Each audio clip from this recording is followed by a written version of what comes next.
مسیح یسوع میں خدا باپ کا شکر گزار ہوں جس نے دیانتدار سمجھ کر اپنی انجیل کی خدمت کے لیے مقرر کیا اور یہ فضل بخشا کہ ایک بار پھر آپ لوگوں کے درمیان خدا کی انجیل کی منادی کر سکوں۔ خدا ان کا شکر گزار ہوں کہ یہ فضل اور رحم مجھ ناچیز پر کرتا ہے اور اپنی خدمت کے لیے استعمال کرتا ہے۔ آج ہم خدا کے زندہ کلام میں سے مقدس یوحنا رسول کی معرفت لکھی گئی انجیل اس کے 12ویں باب اور 12ویں آیت پر غور کریں گے۔ یہ واقعات یسوع مسیح کے شاہانہ داخلے یروشلم میں ہے کہ وہ یروشلم میں داخل ہونے کے لیے آ رہا ہے۔ آج دنیا بھر میں عقیدت مند لوگ یسوع مسیح کے اس داخلے کو بڑی عقیدت کے ساتھ منا رہے ہیں۔ گو اس وقت کرونا وائرس نے دنیا کو لاک ڈاؤن کیا ہے، لیکن ایماندار لوگ اپنے اس تعلق کو جو زندہ خدا پر رکھتے ہیں لاک ڈاؤن نہیں ہو سکتے۔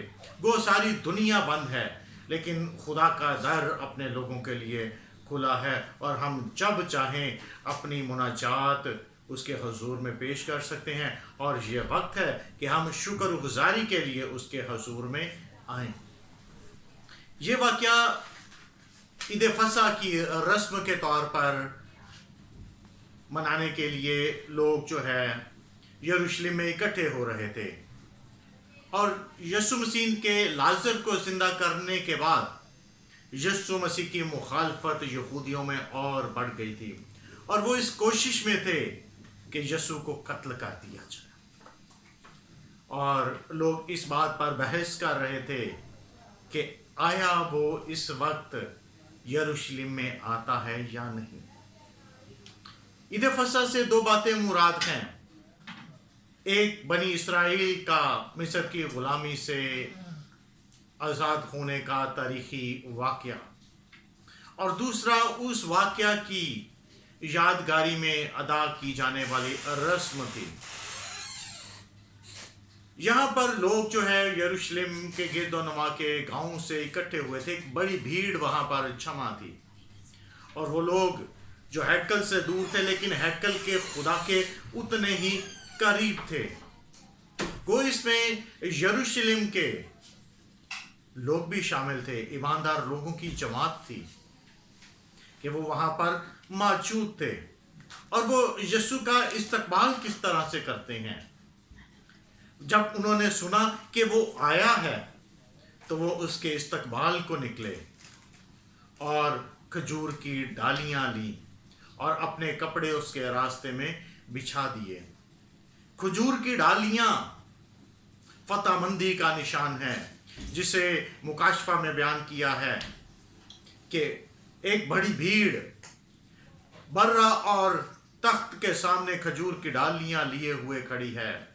یہاں پر تخت تو نہیں، لیکن برہ ضرور موجود ہے، اور وہ برہ کے حضور نعرے لگا رہے ہیں، ہوشنا ہوشنا، مبارک ہے وہ جو خداوند کے نام پر آتا ہے، عالم والا پر ہوشنا، یعنی ایک خداوند ہمیں بچا لے، ہمیں چھڑا لے، ہمیں آزاد کر، ہمیں مخلصی دے۔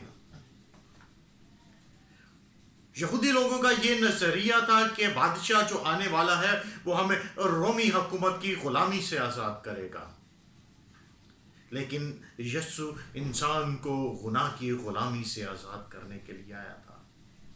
ہوشنا کے نعرے سے ان کی مراد تین باتوں سے لی جا سکتی ہے کہ اس کی بادشاہی کا نور ہر طرف پھیلے، وہ ایک فتح مند بادشاہ ہو، اور اس کی بادشاہی ابدالآباد قائم رہے۔ پہلے تو شاگرد اس بات کو نہیں سمجھ سکے کہ وہ کیا کر رہے ہیں، کہ وہ کس طرح سے ایک ابدی بادشاہ کی تاج پوشی کر رہے ہیں۔ ان کے خیال میں یہ بات نہ آئی تھی۔ کبھی کبھی خدا ایسے لوگوں کو استعمال کر لیتا ہے جن کے وہم و گمان میں نہیں ہوتا کہ وہ نبوتوں کو پورا کر رہے ہیں، لیکن جب یسوع اپنے جلال کو پہنچا تو تو پھر انہیں یہ خیال آیا کہ یہ باتیں تو اس کے حق میں کہی جا چکی تھیں کہ اے بنت صیون مت ڈر، دیکھ تیرا بادشاہ آتا ہے اور وہ گدی پر، بلکہ جوان گدی پر سوار ہے، خوف نہ کر، کیونکہ خوف ایماندار لوگوں کے ایمان کو کمزور کر دیتا ہے۔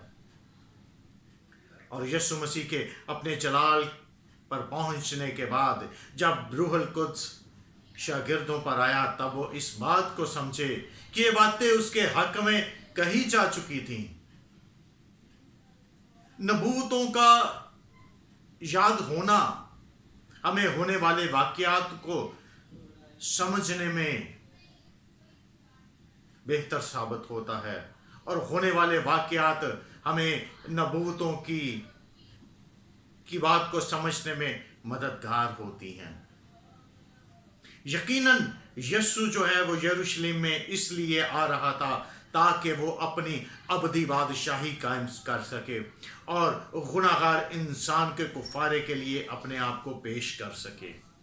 تو یسوع کا آنے کا مقصد یہ تھا کہ گناہگار انسان کے کفارے کو دے سکے۔ تو ہم خداوند کے شکر گزار ہیں کہ اس نے اپنی صلیبی موت کے وسیلے سے ہم گناہگاروں کی مخلصی اور نجات کا انتظام کیا ہے۔